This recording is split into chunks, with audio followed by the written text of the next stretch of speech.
Hi guys, welcome back to Sweet Chillies. मैं हूँ रुधिर। कैसे हैं आप लोग गाइस? आज हम लोग देखने वाले हैं उस्मान सैफी सफ़र की वीडियो। एक्चुअली इनकी जो वीडियो है ये न्यूज़ वीडियोस लाते हैं, ठीक है, और कई सारे ऐसे अवेयरनेस वाली चीज़ें इन्होंने बताई हैं जो आम जनता तक या मेन मीडिया अक्सर उसे कवर नहीं करता है, ठीक है। लेकिन हमारे कुछ ऐसे यूट्यूबर्स हैं जो न्यूज़ वगैरह कवर करते हैं और जो ज़रूरी चीज़ें हैं, ठीक है, जो लोगों के कानों तक पहुंचनी चाहिए, वो चीज़ें वो यूट्यूबर्स हमारे यूट्यूब के माध्यम से लाते हैं। तो यार आज ऐसी ही एक वीडियो पर हम रिएक्ट करने वाले हैं, ठीक है। वीडियो बनाकर 33 दोस्तों में बांटा, फिर उन्होंने 8 महीने तक किया गलत काम। ओके, तो चलो यार इस वीडियो को देखते हैं और देखते हैं भाई क्या वहशत फैल रही है आजकल हमारे आसपास, ठीक है, और क्या ही किया जा सकता है भैया। चलो वीडियो स्टार्ट करते हैं और उसके बाद में इसके बारे में बात करेंगे।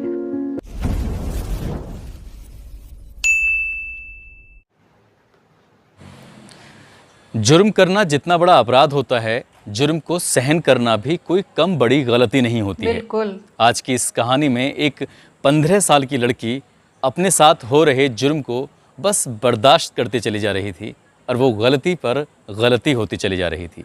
एक गलती ने उसको इतना दलदल में धंस दिया था कि वो उससे निकल नहीं पा रही थी। आखिरकार निकली तो सुनने वालों के रोंगटे खड़े हो गए। ये कहानी अभी पुणे की जो मैंने आपको सुनाई थी, एक लड़की जो अपने बॉयफ्रेंड से मिलने के लिए रेलवे स्टेशन पर पहुंच जाती है, उसके बाद उसके साथ लगभग 14 अलग अलग लोग 48 घंटे तक बलात्कार करते हैं और वो लड़की वहाँ से चंडीगढ़ पहुंच जाती है। तो वही वाली चंडीगढ़ में घटना है एक जीआरपी का एक जिससे जवान पहले होता है, हम पुलिस लोग वाला ने होता है react जो किया उसकी था। मदद करता है। ये कहानी उस कहानी से भी ज़्यादा हीनियस है, उससे भी ज़्यादा ख़तरनाक है। इसको सुनने के बाद शायद आपकी आंखों में भी आंसू आ जाएंगे। आदाब, नमस्कार, सत श्री अकाल। मैं उस्मान सैफी। आज की जो सच्ची घटना मैं आपको सुनाने जा रहा हूँ, ये सच्ची घटना भी महाराष्ट्र के पुणे शहर की है और पुणे शहर का उस ज़िले का एक इलाका है जिसका नाम है डोंबिवली भोंपर। दरअसल यहाँ की एक लड़की 22 सितंबर की शाम लगभग 7 बजे के आसपास अपने घर पर पहुँचती है। उसकी हालत ऐसी थी शायद देखी नहीं जा सकती थी। शरीर पर खरोंच के निशान थे, कपड़े जगह जगह से फटे हुए थे और उसकी आंखों में आंसू थे और जगह जगह खून के धब्बे भी लगे हुए थे। ऐसा लग रहा था जैसे न जाने किसी से वो लड़के आई है, अपनी ज़िंदगी के लिए फ़ाइट की हुई थी उसने। माँ उसको अपने पास बिठाती है और जैसे ही माँ अपने से पास बिठाती है, माँ को देखकर वो फूट फूट कर रोने लगती है। माँ कुछ समझ नहीं पाती, उसको पुचकारती है, दुलारती है। इसी बीच में उस लड़की के पापा भी आ जाते हैं। पापा जब उसकी हालत देखते हैं तो वो भी उस बच्ची को देख नहीं पाते हैं। पूछते हैं, बेटा तुम्हारे साथ हुआ क्या है? जब बेटी अपने माँ बाप को अपनी आप बीती बताने लगती है तो उसका बाप 1 मिनट से ज़्यादा उन दोनों के सामने ठहर नहीं पाया और ख़ुद को उसने अपना आप को कमरे में बंद कर लिया। अब बेटी की दास्तां है, बेटी की बहुत बड़ी परेशानी है। उधर बाप उस परेशानी को सुनने के बाद कमरे में बंद हो जाता है। माँ को कहीं ना कहीं लगता है कि अब कहीं ना कहीं ऐसा ना हो कि कहीं बड़ा काम ना हो जाए, यानी कि उसका बाप अपने आप को कहीं नुकसान ना पहुँचा ले। बेटी को संभालते हुए उन्होंने किसी भी तरकीब से अपने पति के पास पहुँचती हैं और उन्हें किसी तरह से मनाती हैं, दरवाज़ा खुलवाती हैं और फिर बाप बेटी अपनी और पत्नी तीनों के तीनों वही जो नज़दीकी पुलिस स्टेशन है मानपाड़ा, वहाँ पहुँच जाते हैं। वहाँ जाने के बाद जो आप बीती उस बेटी ने अपने माँ बाप को बताई थी, वही आप बीती उस थाने के इंस्पेक्टर को बताते हैं। तो थाने का इंस्पेक्टर भी ज़्यादा देर तक सुन नहीं पाता है। बीच में रोकते हुए वहीं जो इलाके के एसीपी हैं जिनका नाम है सोनाली ढोले, उनको फ़ोन करते हैं और वो सूचना मिलते ही तुरंत मौके पर पहुंच जाती हैं। उसके बाद वो उस बेटी को अपने पास बैठाती हैं, पुचकारती हैं और पूछती हैं कि बेटी आखिरकार तुम्हारे साथ क्या हुआ है। बेटी जब बताती है तो बीच बीच में न जाने कितनी बार एसीपी की आंखों में आंसू आ रहे थे, वो रो रही थीं। दरअसल कहानी यहाँ से शुरू होती है। 29 जनवरी 2021 की बात है। ये लड़की जिसकी उम्र लगभग 15 साल है और वहीं पास का ही एक लड़का है, 14 साल, उससे अभी प्यार 15 करती थी। साल। उसके साथ रहती थी। कई कई बार वो दोनों एक दूसरे के साथ घूमने चले जाया करते थे। मगर ये रिश्ता अभी वैसा रिश्ता नहीं था जो कि शारीरिक संबंध वाला हो। ये लड़की बार बार मना करती थी।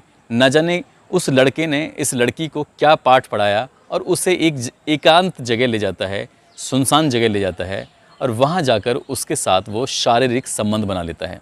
लड़की विरोध करती है मगर वो लड़का मानता नहीं है। लड़की चुपचाप अपने घर आ जाती है और ये बात आई गई हो जाती है। मगर लड़का उसके साथ एक ये घिनौनी हरकत तो करता ही करता है, मगर इससे भी बड़ी घिनौनी हरकत वो अपने इस मोबाइल में कैमरे में कैद कर लेता है इस पूरी घटना को।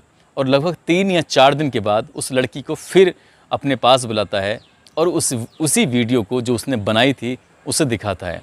कहता है कि अगर तुमने मेरे साथ फिर दोबारा संबंध नहीं बनाए तो वो इस वीडियो को वायरल कर देगा और तुम्हें पूरे ज़माने में रुस्वा कर देगा। इससे तुम्हारी और तुम्हारे परिवार की बहुत ज़्यादा बेइज्जती होगी। लड़की उसकी बातों में आ जाती है और उसके साथ फिर दोबारा से चली जाती है। मगर एक दिन उस लड़की का मोबाइल एक और उसका जो दोस्त होता है वो चेक कर लेता है और वो वीडियो जो उसने अपने लिए बनाई थी वो वीडियो उसके दोस्त के पास पहुंच जाती है। अब अगला कदम जो उठाते हैं, दोनों दोस्त मिलकर उसके साथ बलात्कार करते हैं। फरवरी का महीना गुजर जाता है और अब तक संख्या 2 थी मगर ये संख्या 4-5 से कहीं ज़्यादा हो चुकी थी। मार्च का महीना आता है और ये संख्या 10 से ज़्यादा हो चुकी थी। जैसे जैसे ये वीडियो एक दूसरे साथियों में फैलता चला गया वैसे वैसे संख्या भी बढ़ती चली गई। यानी कि मार्च, अप्रैल, मई, जून, जुलाई, इस तरह से एक एक महीना गुजरता चला गया और उस लड़की को लड़के अपने हवस का शिकार बनाते चले गए। कभी हफ्ते में तो कभी दूसरे दिन, कभी तीसरे दिन। इस तरह से वो लड़की इस जुर्म को सहन करती मतलब रही। क्या है काश भैया, उसने पहले ही दिन अगर इसका विरोध किया होता, अपने माँ बाप को बताया होता, तो शायद उसके साथ इतनी घिनौनी हरकत लगातार बारी बारी से नहीं होती और जो संख्या अभी 10 या 15 या 20 तक थी वो संख्या कभी नहीं बढ़ती। यानी कि 22 सितंबर 2021 तक ये संख्या 33 तक पहुंच गई थी। और एक ऐसा व्हाट्सएप का ग्रुप बनाया गया था, उस व्हाट्सएप के ग्रुप में ये वीडियो शेयर कर दिया गया था और 33 जने थे उसके अंदर और सभी मिलकर उस लड़की के साथ कभी ना कभी जब भी मौका मिलता था तब तब उसके साथ बलात्कार करते थे, उसके साथ गंदी हरकतें किया करते थे। जब जब वो लड़की विरोध करती थी वो उसको मारते थे, पीटते थे। मगर 22 सितंबर 2021 को उसके साथ ज़्यादा ही कुछ ज़्यादती हो जाती है, उसको ज़्यादा मारा जाता है, उसको ज़्यादा पीटा जाता है और वो लड़की इस बात को सहन नहीं कर पाती है। यही कारण था कि उसने आज अपने माँ बाप को बताई और उसके बाद यही बात फिर मामला थाने तक पहुंच जाता है और थाने से निकलकर मामला सीधा सोशल मीडिया और मीडिया पर पहुंच जाता है। जैसे ही मामला ये मीडिया में आता है, महाराष्ट्र प्रदेश सरकार पर दबाव बनता है, पुलिस पर दबाव बनता है और पुलिस ने इन 33 लोगों के खिलाफ नामजद मुकदमा दर्ज करते हैं, जिसमें महज 2 नाबालिग थे, बाकी 31 बालिग हैं। पुलिस ने तत्परता दिखाई, आसपास के इलाकों में, आसपास के ज़िलों में छापेमारी की और उनमें से 33 में से लगभग 26 को गिरफ्तार कर लिया गया है, जिसमें 2 नाबालिग भी हैं। पुलिस ने इनके खिलाफ जो मुकदमा दर्ज किया है उसमें गंभीर धाराएं लगाई हैं, जिनमें 376, 376 N, 376 D, 376 3 और साथ ही पोस्को एक्ट भी लगाया गया है। इस मामले की जो जांच है वो SIT कर रही है और इसकी जो जांच अधिकारी बनाई गई हैं वो ACP सोनाली ढोले हैं। दरअसल जब जब उन्होंने इस घटना के बारे में बारीकी से जानने की, झांकने की कोशिश की है, वो इस बेटी का वाकई दर्द नहीं सहन कर पाई। वो भी रोते रोते घर वालों से कहते हैं कि आप बहुत हिम्मत वाले हैं, यहाँ तक पहुँचे हैं। जो इस घटना का मुख्य आरोपी है, सबसे पहला आरोपी जिसको वो लड़की प्यार करती थी, जिस पे सबसे ज़्यादा भरोसा करती थी, पुलिस ने उसको भी गिरफ़्तार किया और उसको गिरफ़्तार करने के बाद जब उसको उसके साथ सख्ती से पेश आई तो उसके बाद उसने बताया कि इस लड़की को डोंबिवली, बदलापुर, मुरबाड़, रवाले, ऐसे न जाने कितने इलाकों में अलग अलग ले जाया गया और वहाँ उसके साथ बारी बारी से रेप किया गया। दोस्तों, काश इस लड़की ने उस लड़के पर भरोसा ही नहीं किया होता तो उसके साथ कभी गलत ही नहीं होता। काश उसने पहले ही दिन आकर अपने माँ बाप को ये सारी आप बीती बताई होती तो उसके साथ गलत नहीं होता। इतना भी भरोसा नहीं करना चाहिए। साथ ही यदि किसी भी लड़की के साथ, किसी महिला के साथ कुछ भी गलत होता है तो वो अपनी इस बात को कम से कम किसी ऐसे परिचित आदमी को बताए जिससे कि ये बात पुलिस तक पहुँचे और पुलिस ऐसे आरोपियों से सख्ती से निपटे, उनके खिलाफ सख्त से सख्त कार्रवाई होनी चाहिए। यूँ तो प्रदेश और केंद्र सरकार ने कई ऐसी महिला हेल्पलाइन नंबर चालू किए हुए हैं जहां पर अपनी बात आप बीती बताई जा सकती है और वो आपका नाम गोपनीय भी रखते हैं। तो इसलिए आपके साथ ऐसा जुर्म ना हो, इसलिए आप कम से कम पुलिस को इत्तला करें और अपने साथ होने वाले जो क्राइम हैं उसको हमेशा हमेशा के लिए ख़त्म कर दें। दोस्तों, इस कहानी को सुनाने का उद्देश्य किसी को परेशान करना नहीं है, किसी का दिल दुखाना नहीं है, बल्कि आपको सचेत करना है, आपको जागरूक करना है। आप जहाँ भी रहें अपना ख्याल रखें, सुरक्षित रहें। जय हिंद, जय भारत। गॉड यार, गॉड, इंसानियत मर चुकी है, कसम से बता रही, इंसानियत मर चुकी है अब सच में। मतलब यार, पहले 14 साल की लड़की, ठीक है, फिर 15 साल की लड़की, क्या मतलब क्या चाहिए इन लड़कों को? और ये पता है, इस जैसे नामुराद जो नपुंसक साले बहन के टके होते हैं ना, और इनकी वजह से सारी पूरी जितनी भी लड़का जात होती है ना, सब बदनाम हो जाती है पूरी। कैसे कोई लड़की किसी लड़के पे भरोसा करेगी? कैसे? 15 साल की लड़की यार, वो जबकि अवेयर थी कि हाँ नहीं करना चाहिए, ये एज छोटी है, ठीक है, हमें शारीरिक संबंध जो हैं वो नहीं बनाने चाहिए, और तब भी उसे बहला फुसला कर ले गया जंगल में, उसके साथ गलत काम किया, ठीक है, और उसके बाद खुद भी नहीं, उसका वीडियो बनाया उस कुत्ते ने और फिर उसको भी जगह जगह फैला दिया। मेरे मुंह से गालियां क्यों निकल रही हैं यार, क्यों निकल रही हैं? ऐसे लोगों के लिए ना फूल नहीं झड़ेंगे। और दूसरी बात, लड़की के साथ जब पहली बार हो गया, ठीक है, तो उसे माँ बाप को बताना चाहिए था, ये उसकी गलती है। नहीं बता सकते अपनी बहन को, अपनी सहेली को, अपनी मतलब आसपास की, तुम किसी को भी बताती ऐसे जिस पे तुम भरोसा कर सकती थी। लेकिन यार भरोसा कैसे करेगी? क्योंकि जिससे वो सो कॉल्ड प्यार कर रही है ना, उस प्यार करने वाले ने ही धोखा दे दिया। आजकल बड़ा वो चल रहा है कि हाँ हम अब मैच्योर हो गए हैं। टीन्स में ना, टीनेजर जो होते हैं, ये 13 to 19, ठीक है, इतने जो एज ग्रुप के बच्चे होते हैं, ये बच्चे ही हैं, और बच्चे, ये इन्हें टीनेजर्स कहा जाता है। ये लोग बस, इनके अंदर हार्मोनल चेंज आते हैं, इनका शरीर के जो ऑर्गन्स होते हैं वो डेवलप होते हैं, और इतने में ही सोच लेते हैं कि हम बड़े हो गए हैं, हमें सब करने की आज़ादी है, ठीक है, हम किसी को कुछ भी कह सकते हैं, हम कुछ भी कर सकते हैं, हमें किसी से कोई मतलब नहीं।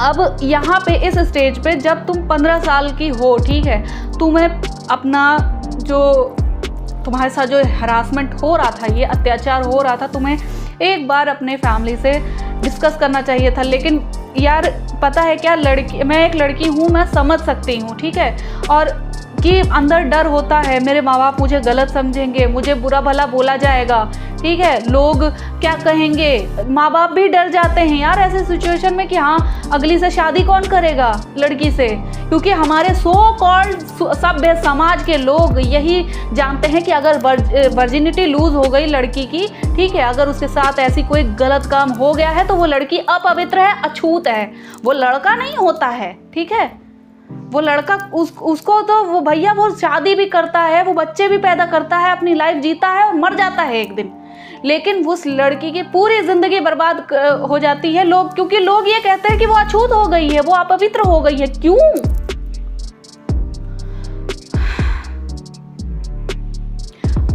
और एक के बाद एक, चलो यार नाबालिग का समझ में आता है कि उनके अंदर दिमाग एकदम मूंगफली बराबर होता है, ठीक है, बालिग लोग भाई, मतलब बालिग का भी हम कैसे कह सकते हैं यार, मतलब सरकार ने एक वो सेट कर दिया है ये चीज़ कि हाँ 18 साल के उम्र से ऊपर के बच्चे वो बड़े हो जाते हैं, ठीक है, वो नागरिक हो जाते हैं, सिंपल वे में कहें तो वो एक नागरिक हो जाते हैं जस्ट फॉर वोट देने के लिए, ठीक है, उनके पास और नागरिकों वाले अधिकार आ जाते हैं। लेकिन वो लोग ये सोच लेते हैं कि हमारे पास वोटर आईडी कार्ड आ गया तो हमारे पास भैया खुली छूट है, जो मर्जी आए वो करें हम, ठीक है। और दूसरी बात यार, तुम्हारे अंदर इतना दिमाग नहीं है बिल्कुल। जब इंसान बड़ा हो रहा होता है उसके अंदर दिमाग डेवलप हो रहा होता है, ग्रोथ होती है उसके आगे की, ठीक है, तो पता चलता है क्या चीज़ सही है क्या चीज़ गलत। तुम में मतलब बिल्कुल उन 33 लोगों में से कोई एक भी इंसान ही नहीं था, सारे भेड़िए थे। अलग अलग जगह ले जाकर तुम मतलब एक बात बताओ, लड़कियों को बड़ी जल्दी बोल दिया जाता है कि हाँ ये साली स्लट है, ये रंडी है। तुमने उसे क्या बनाया? उसके बाद उसी को गाली दोगे।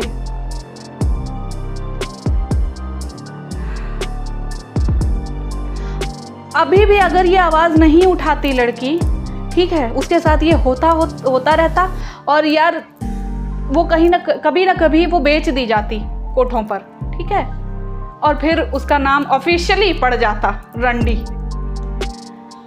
और लोग रंडी इसीलिए बुलाते हैं क्योंकि वो सबके साथ इंटीमेट होती है, लेकिन जो इंटीमेट होते हैं उस लड़की के साथ उसे कोई कुछ नहीं कहता है। यार अंदर से दिल दुख रहा है, ठीक है, बहुत ज़्यादा तकलीफ हो रही है कि हाँ लोगों की सोच ऐसी है कि जो भी विक्टिम होता है लोग उसी को बोल देते हैं यार कि हाँ ये गलत है, इसने गलती की है। लेकिन जो क्राइम करता है उसका तो कोई नाम भी नहीं जानता, उसे तो याद भी नहीं रखते लोग।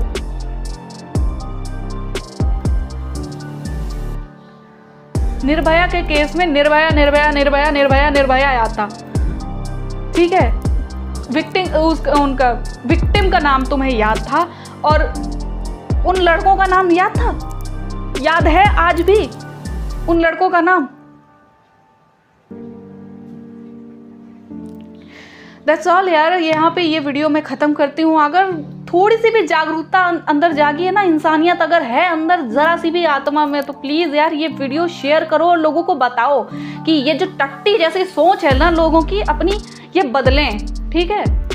और उसके बाद सोचे लड़कियों को हर चीज़ के उससे मापदंड से जज करना बंद करें, ठीक है, कि लड़के कुछ भी कर सकते हैं, लड़कियां कुछ भी नहीं कर सकती हैं, ये चीज़ बोलना बंद करें। पहले लड़कियों को हर तरह से मतलब सप्रेस कर दो, ठीक है, हर तरह से दबाओ। पहले तो लड़कियां पैदा होती हैं तभी घर वालों का मुंह लटक जाता है कि यार लड़की पैदा हो गई, हमें आगे जाके दहेज का इंतजाम करना है, हम अभी से दहेज जुटाना चालू करेंगे तब जाकर इसकी शादी तक दहेज इकट्ठा होगा, है ना। तो पहले तो लड़की नाम से ही नफरत हो जाती है। उसके बाद जब उनका रेशियो गिर जाता है 8 लड़कियों पर 10 लड़के, 5 लड़कियों पर 10 लड़के, 7 लड़कियों पर 10 लड़के, इस टाइप का रेशियो है हमारे देश में। उठाकर देखना जरा गूगल पे सर्च करना कि हाँ रेशियो मेल वर्सेस फीमेल का क्या है, तब तुम्हें पता चलेगा कि कितने भूखे यहाँ पर शैतान पड़े हुए हैं। तुम अपना वंश आगे बढ़ाने के लिए लड़के पैदा तो कर लेते हो, लेकिन उन्हें अच्छी शिक्षा देना भूल जाते हो। वंश आगे बढ़ाना है, बड़ा महाराणा प्रताप का खून तुम्हारे अंदर दौड़ रहा है ना, बड़ा राजा महाराजा के खानदान से बिलोंग करते हो, तो तुम्हारा वंश अगर वंश पेल रुक गई तो बड़ा वो भारी भूकंप आ जाएगा। वंश बेल बढ़ानी रहती है। एक लड़की 2 घरों में वंश बेल बढ़ाती है और एक लड़का एक ही घर का वंश आगे ले जाता है, वो भी वंश के नाम पे साला धब्बा लगाता है। देखो यार यहाँ पे जो मेरी फ्रस्ट्रेशन निकल रही है सभी के लिए नहीं है। प्लीज़ कमेंट सेक्शन में गलत सलत मत बोलना, ये सभी के लिए नहीं है, ये उन पर्टिकुलर गंदी घटिया और टट्टी सोच वालों के लिए है जिन्हें अभी भी लड़कियों की ही गलती नज़र आती है। और ऐसा नहीं है कि ये काम लड़कों के साथ नहीं हो सकता है, बहुत सारे लड़के भी बेचे खरीदे जाते हैं। अगर तुम ह्यूमन ट्रैफिकिंग का नाम अगर तुमने कभी सुना होगा, मानव तस्करी, तो शायद तुम्हें पता होगा कि लड़के भी इस तरह से बेचे जाते हैं, उनका भी गलत फ़ायदा उठाया जाता है, उनके ऑर्गन्स का भी गलत फ़ायदा उठाया जाता है। तुम्हें क्या लगता है भगवान ने तुम्हारे लिंग लगा के दे दिया है तो तुम बहुत बड़े शेर हो गए? नहीं। आजकल ये जो कलयुग चल रहा है ना बेटा, इसमें कहीं से भी कोई भी इंसान कैसे चला जाता है, कैसे बेच दिया जाता है, कोई फ़र्क नहीं है, ठीक है। किसी के साथ भी गलत काम हो सकता है, तो अवेयर रहिए प्लीज़।